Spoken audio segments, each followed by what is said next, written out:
Hola a todos, imaginen que su cerebro es como una gran empresa.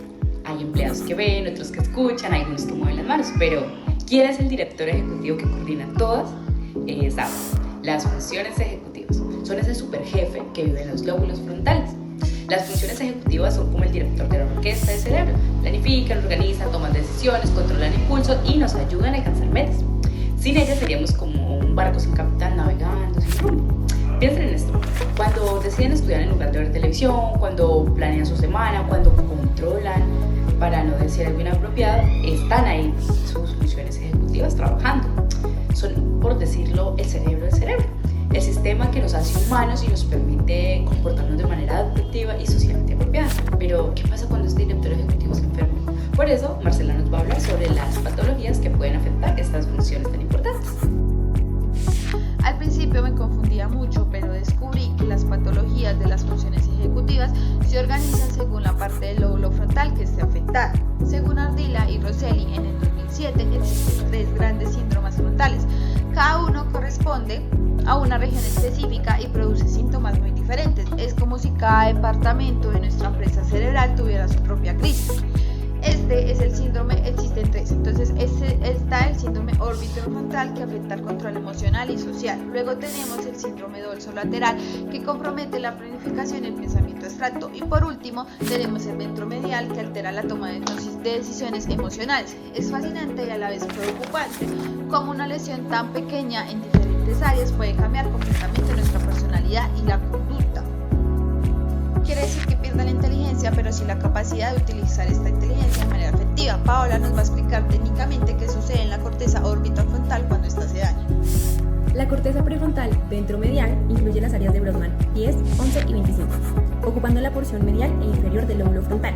Mantiene conexiones densas con estructuras límbicas, amígdala, hipotálamo y hipocampo y la corteza singular. Funcionalmente constituye el sistema neuronal crítico para la toma de decisiones basadas en marcadores somáticos.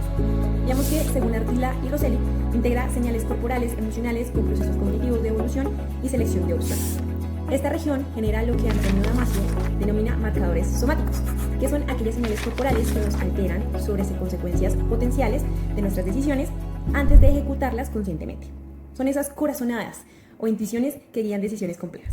La corteza ventromedial es fundamentalmente para la toma de decisiones en situaciones de incertidumbre, especialmente aquellas con implicaciones sociales y emocionalmente difíciles.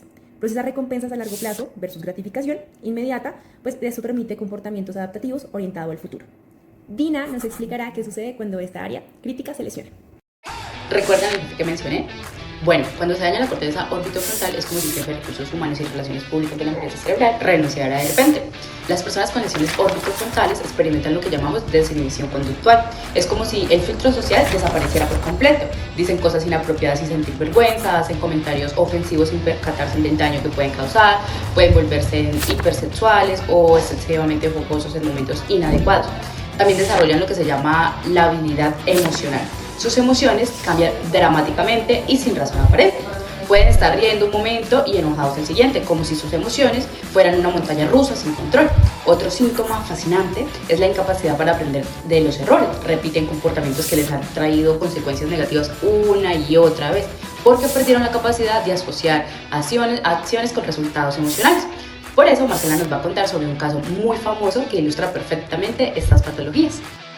Hay una historia que me sorprendió muchísimo cuando la escuché y en la de Philip Gay. Philip Gay es un trabajador del ferroviario del siglo XIX.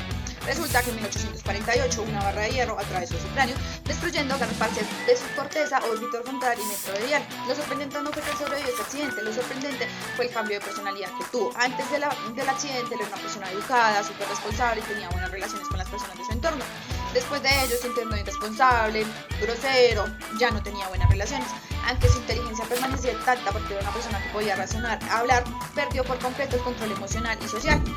Este caso revolucionó, ya que demostró que la personalidad, el comportamiento social y el juicio moral tienen una base biológica específica en los lóbulos frontales, porque no somos un alma intangible, sino que dependemos también de circuitos cerebrales. Ahora, Paola nos va a explicar otra región frontal crucial, como la corteza dorsolateral. La corteza prefrontal dorsolateral comprende las áreas de Brodmann 9 y 46, localizadas en la superficie lateral del lóbulo frontal. Esta región mantiene extensas conexiones con el cingulado anterior, el estriado dorsal y el tálamo y áreas parietales posteriores. Funcionalmente representa el sustrato neuroanatómico de las funciones ejecutivas, cognitivas y por excelencia, memoria del trabajo, planificación secuencial, la flexibilidad cognitiva, el razonamiento abstracto y el control atencional. Según Ardila y Rosselli, la corteza dorsolateral opera como un sistema de procesamiento ejecutivo que mantiene información online, manipula representaciones mentales y genera estas estrategias para resolver problemas complejos. Esta área es crítica para el pensamiento hipotético, deductivo, la caracterización abstracta y la capacidad de mantener múltiples variables simultáneamente en mente. Permite proyección temporal hacia el futuro y planificación de secuencias. Estas secuencias son conductuales complejas orientadas a metas distintas. Las lesiones dorsolaterales generan el síndrome disejecutivo, clásico. Dina nos explicará estos síntomas de manera más comprensiva. Si la corteza orbitofrontal era el jefe de recursos humanos, la dorsolateral es como el gerente de planificación estratégica. Cuando se daña, la empresa cerebral simplemente no puede organizarse ni planificar nada efectivamente. El síntoma más característico es la pérdida de memoria de trabajo. Es como tener una pizarra mental que se borra constantemente. Comienza una tarea y olvidan lo que estaban haciendo. No pueden mantener instrucciones en mente mientras las ejecutan. También aparece lo que llamamos perseveración. Es cuando las personas quedan atrapadas haciendo lo mismo una y otra vez, incapaces de cambiar de estrategia aunque ellos están fallando. Es como un disco rayado que no puede avanzar a la siguiente canción. Otro problema grave es la incapacidad de planificar secuencias. Actividades cotidianas que requieren pasos ordenados se vuelven imposibles para estas personas. Preparar el desayuno puede convertirse en un caos porque no pueden organizar mentalmente. Primero sacar el pan, luego tostarlo, después untarle mantequilla, entre otros. Como los neuropsicólogos con estas pruebas pueden detectar lesiones, ya que estas pruebas aparentemente simples son súper reveladoras. Una prueba clínica es la del test de Wisco. Según Reolan, en el 2013 evalúa la flexibilidad cognitiva y la capacidad de cambiar estrategias mentales. Los pacientes con lesiones dorsolaterales quedan atrapados usando reglas obsoletas y son incapaces de actuar cuando estas reglas son cambiadas. También está la Torre de Handy o la Torre de Londres, que evalúa planificación secuencial. Requiere mover discos entre torres siguiendo unas reglas específicas. Las personas con daño dorsolateral simplemente no pueden proyectar mentalmente los movimientos necesarios, actuando impulsivamente sin una estrategia para su conclusión. Las pruebas de fluidez verbal también son reveladoras, ya que cuando pedimos que digan una palabra que empiece con una letra específica, los pacientes producen pocas palabras, repiten las mismas o dicen palabras que no corresponden. Es impresionante cómo estas pruebas sencillas revelan alteraciones profundas en la capacidad de pensar estratégicamente, planificar y adaptarse. Paola nos va a explicar ahora sobre la tercera región frontal crucial, que es la corteza ventromedial. La corteza orbifrontal ocupa una superficie ventral del lóbulo frontal, específicamente las áreas de Brodmann, 10, 11 y 47. Esta región mantiene conexiones neuroanatómicas densas como la amígdala, el hipotálamo, el estriado ventral y la corteza cingulada anterior. Funcionalmente, la corteza orbifrontal constituye el nexo crítico entre el procesamiento emocional y la toma de decisiones, integrando esta información sensorial, estados viscerales, experiencias emocionales, previas y consecuencias anticipadas de las acciones. Ahora, según Reolar, que es uno de los autores más conocidos, estas áreas es fundamental para el procesamiento de recompensas, la regulación del comportamiento social y las inhibiciones de respuestas inapropiadas. Actúa como sistema de evaluación que asigna valor emocional a diferentes opciones conductuales. Las conexiones límbicas en la corteza orbifrontal permiten que las emociones informen la cognición. No es simplemente control racional sobre las emociones, sino integración sofisticada sobre emociones que guían decisiones adaptativas y complejas. Tina nos explicará de manera más accesible qué síntomas aparecen cuando estas áreas se lesionan. La corteza ventromedial es como el asesor financiero indebida de la corteza cerebral. Cuando se dañan, las personas tienden a tomar decisiones absolutamente impulsivas, especialmente en su vida personal y financiera. Lo fascinante es que su inteligencia permanece completamente innata.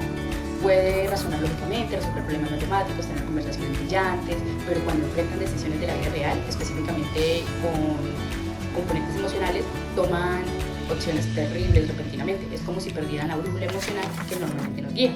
Pueden invertir todo su dinero en esquemas obviamente fraudulentos, mantener relaciones destructivas indefinidamente o tomar riesgos absurdos sin anticipar consecuencias.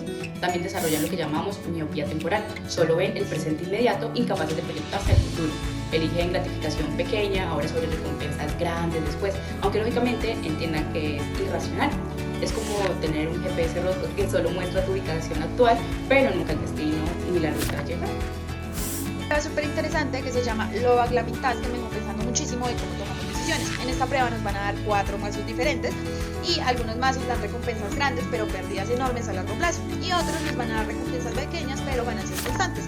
Si Claramente, las personas sanas aprenden a diferenciar los mazos buenos de los mazos malos. Según Redolan en el 2013, los pacientes con lesiones ventromediales siguen eligiendo el mazo malo, aún así indicándoles verbalmente: ven, este es el malo, este es el bueno, aún así siguen eligiéndolos, pues ellos no sienten peligro frente a situaciones de riesgo.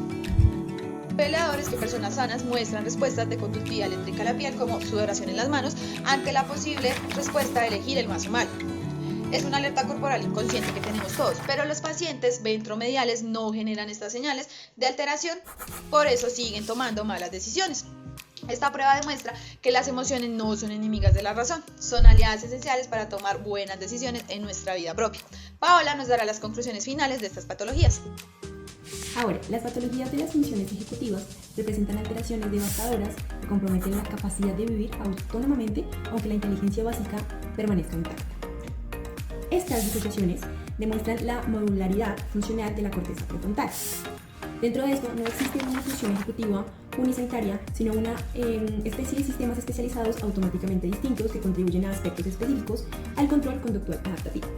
Clínicamente, estas patologías requieren rehabilitación neuropsicológica específica y modificaciones ambientales, frecuentemente con supervisión externa, dado a que los pacientes típicamente presentan agnosias, desconocimientos de sus propios déficits. La neuropsicología de los lóbulos frontales nos enseñan que somos profundamente biológicos. Y dentro de esta capacidad de reconocimiento, pues la planificación de inhibidores socialmente es tomar decisiones prudentes y comportarnos adaptativamente depende de circuitos neuronales específicos y vulnerables. Comprender estas patologías nos hacen más empáticos y mejor clínicos para quienes lo padecen.